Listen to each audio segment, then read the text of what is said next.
सिखि आन्चलिक ब्रह्म धोरोम आफादनिसिम आङो साबायखर बावदों।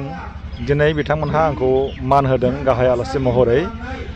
बे मेलाव फैनानै आङो समाजनि मोनफ्रोम बाथ्राखौ बिथिंखौ नोजोर होनानै आङो थुलुंगा होफैदों। रायजो बिथांमोननिफ्राय आङो बोर बिदों आरो बिथांमोनहा आंनो बोर होदों। जोंनि बर' हारिया गोबां सम गोबाव बोसोर पेरालाइज महरै भुगिनांबोदों।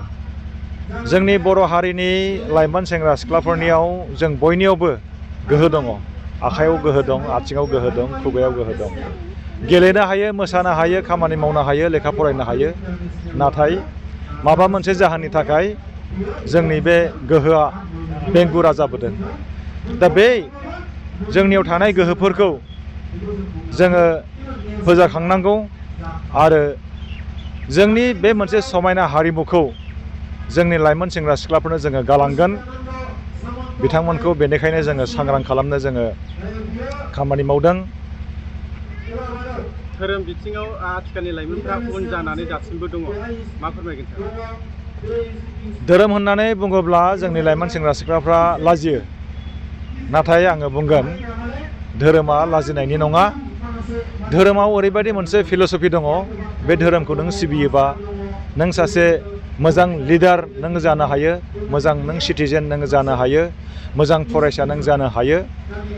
धोरोमनि बिजोंजों जोंनियाव पेसेन्स लेभेल, सहायनाय गोहोआ बारायो, गोसो होनो हानाय कनसेन्ट्रेसन पावारा बारायो। धोरोमनि गेजेरजों गेदेरफोरखौ मान होनाय मोनसे हारिमु, बेखौ जों सोलोंनो हायो। उन्दैफोरखौ अननाय, जिब जुनारखौ अननाय, बिफां लाइफांखौ अननाय, बे मोनसे गुनखौ, भेलुखौ धोरोमनि गेजेरजों जोङो सोलोंनो हायो। आरो दिनै नोंथांमोननि बे चेनेलनि गेजेरजों आङो बुंगोन, जोंनि लाइमोन सेंग्रा सिख्लाफ्रा ओरैबायदि गोहोगोरा जानांसिगौ। जोङो कर्टआव थाङोब्ला जोंनि बर' मानसिखौ जों नुनो मोननांगौ उकिल हिसाबै, अफिसार हिसाबै।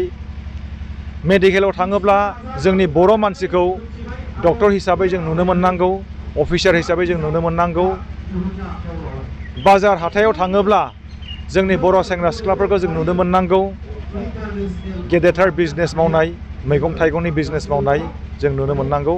नाथाय दुखुनांथावै जोंनि मार्केट, जोंनि अफिस, मेडिकेल, कर्ट मोनफ्रोमबो बिथिङाव गुबुन हारिया जायगा आवग्रिनायखौ जोङो नुनो मोनदों। बियो दुखुनांथाव।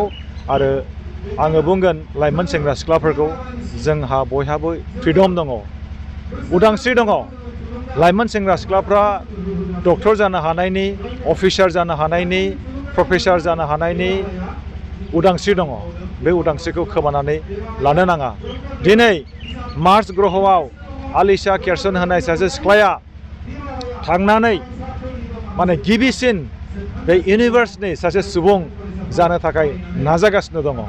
दा मार्स ग्रहआव थाङोब्ला बिथाङा फैफिननो हाया बेयाव, बेखौ बिथाङा मोजाङै मिथिगौ। दा आलिशा केरसनमोन बायदि जि मोनसे स्पिरिट, जि गोसोनि बोलो, बेखौ जोंहा सोलोंनांगौ दङ। जोंनि मानसिया दाहाय मा ओंख्रि जागोन, गाबोन मा ओंख्रि जागोन, बेखौ सानबाय थानांगौनि जेबो गोनांथि गैया। जोङो ट्राइबेल जानो हागौ, नाथाय जोंनि गोसोआ ट्राइबेल जानो नाङा।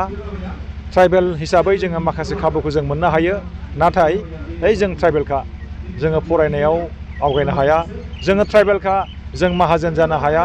बेबायदि मोनसे गुसेब नोजोरखौ गुवार खालामनांगौनि गोनांथि दंसै। आरो दिनैनि बे मेलनि गेजेरजों आङो गुरुदेब कालिचरन ब्रह्मनि बे रुंसारि सानाव गुरुदेब कालिचरन ब्रह्मनि फिल'सफिखौ फोथांनानै लाखिनांगौनि थाखाय आङो बिबुंथि होदों। रायजो राजाफोरजों आङो मोनसे सम लादों, सावरायलायदों। आरो लोगोसे जोंनि गेजेराव मान होलायनाय, अनलायनाय बे हारिमुवा थांनानै थानांगौ। बर' हारिफोरा जाय बिथांमोनहा ब्रह्म धोरोमखौ आजावदों, बिथांमोनहा ब्रह्म धोरोमनि गेजेरजों बर' राव, थुनलाइ, हारिमुखौ जाहाथे सिबिलाङो, बेखौनो आं खावलायदों।